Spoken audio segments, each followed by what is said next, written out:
The rain over New York City wasn't a storm. It was a weeping, a soft, persistent drizzle that blurred the brilliant lights of the skyline into smears of gold and white. It was a rain that mirrored the emptiness inside Michael Foster. At 40, he was a king in a castle of his own making, a penthouse that scraped the clouds, a fortune that could silence any problem, and a reputation that commanded rooms. Yet as he walked, the only sound was the hollow click of his Italian loafers on the wet pavement. His evening walks were a ritual of escape, not from the city, but from the profound silence that waited for him at home. He turned onto a quieter side street, leaving the hum of the avenues behind, and that's when he saw her. A small, huddled form dwarfed by the stoop of a brownstone. She was a splash of faded red in a world of gray, her coat soaked through. Clutched in her arms was a teddy bear, its fur matted and dark with water. But it was her eyes that arrested him, enormous dark pools in a pale face, holding a resignation that no child should ever know. Michael's practiced indifference cracked. He glanced around, expecting a frantic parent, but the street was deserted. "Hey there," he said, his voice softer than he'd used in any boardroom. He crouched, holding his umbrella over both of them. Rain pattered a gentle rhythm above their heads. "Are you all right? Where's your mom?" The girl looked up, her lower lip trembling slightly. "I'm waiting," she whispered, her voice like the rustle of dry leaves. "Mommy said to wait 5 minutes, but it's taking so long." Her tiny hand opened, revealing a crumpled, sodden piece of paper. A cold dread, entirely separate from the evening chill, began to coil in Michael's stomach. He took the note carefully. The ink had bled, but the words were starkly, terribly clear. "Please, whoever finds this, take care of my Emily. I can't keep her safe anymore. She deserves more than a life in the shadows. Forgive me." The world seemed to tilt on its axis. The polished, predictable reality Michael inhabited shattered, replaced by this raw, desperate act on a rain-soaked street. This wasn't a lost child. This was an abandoned one. "What's your name?" he asked, though he already knew. "Emily," she said, hugging her bear tighter. "Mr. Chocolate is cold." Something broke open inside Michael Foster, a dam of emotion he didn't know he possessed. The logical part of his brain screamed to call the police, to hand this problem to the proper channels. But looking into Emily's eyes, eyes that held a trust he hadn't earned, he knew he couldn't. Not tonight. "Emily," he said, his voice thick with an emotion he couldn't name. "How would you and Mr. Chocolate like to go somewhere warm and dry until we find your mom?" She studied him, a tiny judge weighing his soul. Then she placed her small, ice-cold hand in his. The contact was an electric shock, a jolt of pure, unmediated need. In that moment, Michael Foster, billionaire, knew his life would never be the same. The doorman's eyebrows shot up as Michael entered his building, holding the hand of a drenched child, but a single, sharp look silenced any questions. The elevator ride to the penthouse was a silent ascent into a different world. Emily stared, wide-eyed, at their reflections in the polished brass. "Do you live in the sky?" she asked. "Almost," Michael replied, a genuine smile touching his lips for the first time in weeks. His apartment unfolded before them, a vast, minimalist landscape of marble, steel, and floor-to-ceiling windows. It was a place of breathtaking views and soul-crushing silence. Emily's small, wet footsteps were the first real life it had known in years. He found an old, soft t-shirt for her to wear, which hung to her ankles like a ball gun. As she changed, he carefully dried Mr. Chocolate with a hairdryer, a task so absurdly domestic he almost laughed. He made her hot chocolate and a sandwich, watching as she ate with the focused intensity of someone who knew hunger. "Your house is pretty," she commented, looking around, "but it's quiet like a museum." The observation hit its mark. His multi-million-dollar sanctuary was, indeed, a museum to his own success, devoid of heart. That night, he tucked her into the vast guest bed, where she looked impossibly small. He just turned to leave when her small voice stopped him. "Michael, do you think my mom will find us here?" The question hung in the air, a delicate, painful thing. He couldn't lie to her. "We're going to look for her tomorrow, sweetheart, I promise, but tonight you're safe." He sat in an armchair in the corner, watching her sleep. The crumpled note lay on the bedside table. "Take care of my Emily." It was a plea, a burden, a purpose handed to him on a stormy night.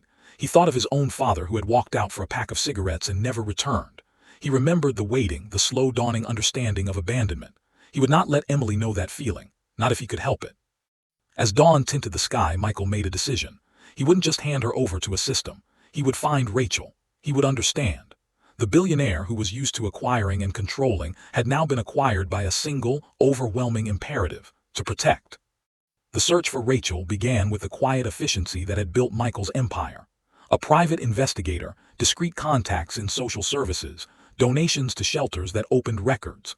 The picture that emerged was not of a monster, but of a tragedy.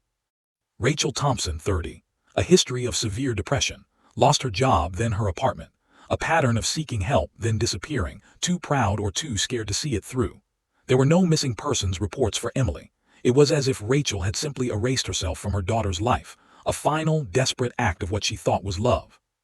Meanwhile, Emily was weaving herself into the fabric of Michael's sterile existence. She created rituals. Pancakes had to be round like the sun.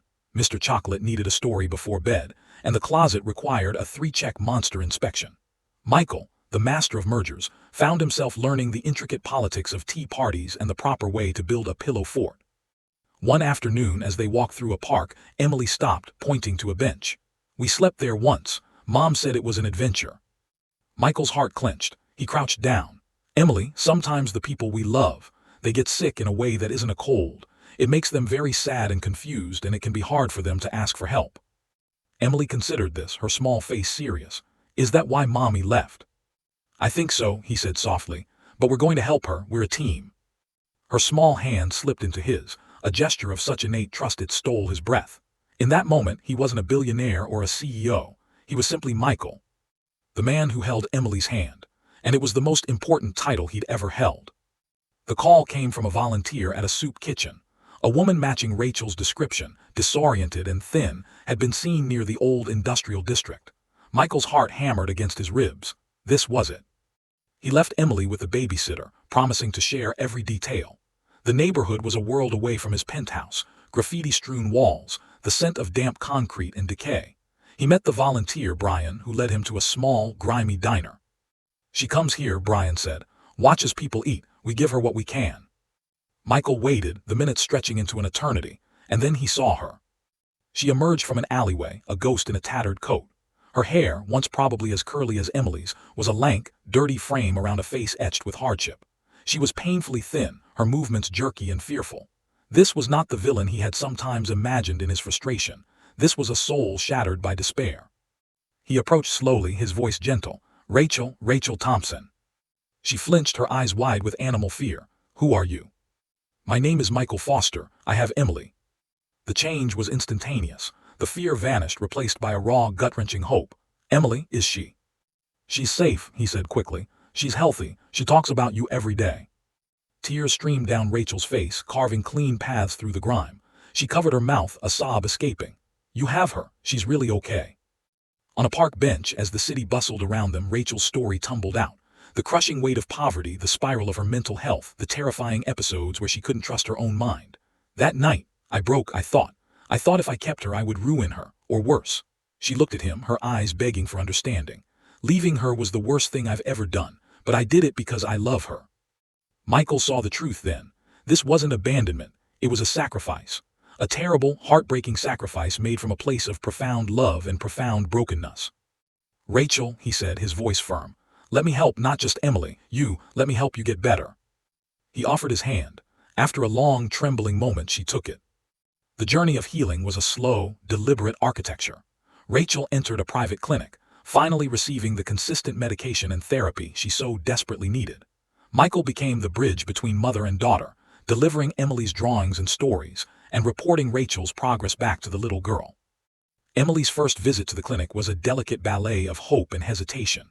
But when Rachel, clearer-eyed and stronger, knelt down and opened her arms, Emily flew into them. The sound of their mingled laughter and tears was the most beautiful noise Michael had ever heard. He used his resources not as a wallet, but as a tool. He secured a future for Rachel, a job at a supportive nonprofit, a small, clean apartment in an assisted living complex to begin her reintegration. He wasn't doing it out of obligation, but out of a dawning, profound respect for the woman fighting so hard to come back to her child. One evening, after a celebratory ice cream for Rachel's first week at work, Michael drove a sleeping Emily home. Rachel turned to him before she got out of the car.